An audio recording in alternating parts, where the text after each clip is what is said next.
Hello and welcome to another of Turtleton's tutorials. Today we're going to be looking at Minecraft pistons and their use in light switches. Now here we have our first example where we have a single piston powered by a switch and it's going to be covering up this lightstone block.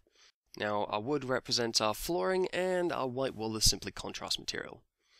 So when we hit this switch, the lightstone block is going to be covered by this piston, and vice versa when we turn it off. Now the downside of this design is that it simply does not work because the arm of a piston is transparent, so it's not going to be blocking out any light. In this design, you can see that we've replaced the piston with a sticky piston, which can be used to push this red block of wool across and block the light from the lightstone. The major downside here is whenever you have the lights turned on, you're in fact going to have a hole in your floor. But to do anything more complex than this, we're going to need to incorporate some redstone circuitry. Here we have an exclusive OR gate. Now, as you'll see, it's powering a single piston with a block of blue wool. And the design of the XOR gate means that whenever you have a single input on, the output will also be on. Of course, if you try and have both inputs on, the output will turn itself off. So, we can use this just by simply replacing one of the inputs with a delayed version of the first input, using this redstone repeater. This means that the system for a short time is in a exclusive or correct state, if you like, where both inputs are different, and shortly after it will realize that both inputs are actually the same and will basically create a pulse. Now this is useful because if we can change the blue block material when the pulse is occurring, we can actually swap it with a lightstone block so it can be popped up into the flooring and make a functional light switch. And you can see we've done this here. So every time I hit this light switch, the pistons on the left and the right will swap over the material when the sticky piston in the middle is retracted.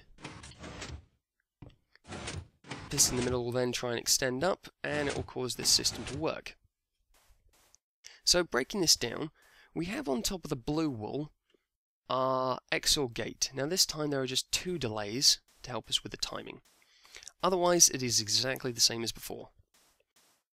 And the output from this XOR gate is going on to this green section of wool, which is simply inverting the state of the output. So where we had it before as the default state was down, the default state is now up. This means that we have a short time to swap over the wool with the lightstone, which means that we're going to be able to change the two blocks, as you can see. Now, this section of the circuit controlling the left and right piston is simply inverted for one of the pistons. You'll see we have the yellow wool showing the track, and this inverting block here making sure that the right-hand state is always going to try and be different to the left-hand state. And we have some more delays just to help us again with the timing. Now, in something of a more practical example, here we have our house, which is nothing spectacular, I can assure you. But now that it's starting to get dark, we're going to be wanting some light in here.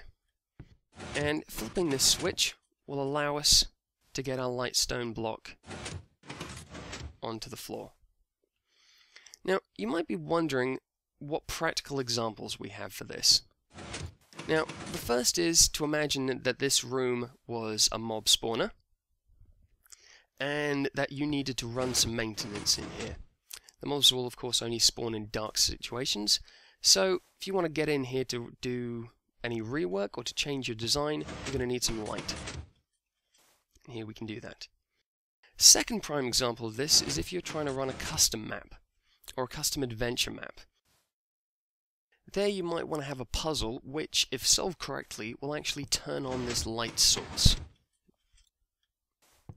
Now, the third and possibly best reason is simply because you want to have something to show off in your Minecraft world. And what better way to do that than to have an overly elaborate means of turning on a light switch. Now, it's also worth noting that you can't actually perform this same scenario with a pumpkin, because for some reason pumpkins aren't liked by pistons, and they'll simply destroy them. They'll only work with lightstone. This has been Turtleton's Tutorials, and thank you for watching.